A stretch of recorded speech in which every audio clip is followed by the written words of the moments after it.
Siguraduhin mo lang wag magdodoble address, ha? Tatama mo. Mayari tayo kay boss niyan. Siyempre, hindi ko pwedeng gawin yun. Talaga mayayari tayo. Pero uulitin ko na naman kasi ginalaw mo, hindi ko na alam. Sinasabi ko lang naman. Pera pinag-uusapan natin dito.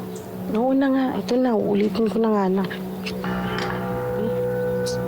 Sige na, uulitin. Ate, kuya, bumibili po kayo ng boto? Di mo bawal yan? Di ba ate kapag bumoboto, dapat depende sa konsensya? Lamay ka. Ha? Nabubutot ako sa'yo eh. Ate! Ha? Ang dami mong sinasabi. Alam ba saan nakukuha yung sweldo mo? Diyan! Saan nagpapagawa niyan? Naiintindihan mo?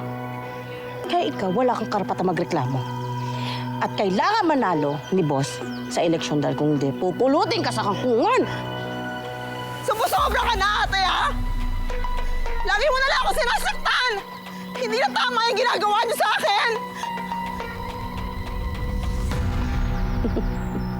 Di tama. Ha? Sumasak na talaga. Oh, ayan! Ayan! Ayan! Tama na! Aba! Tomas! Ayusin mo to. Ayusin mo yan. Baka di ako makapagpigil.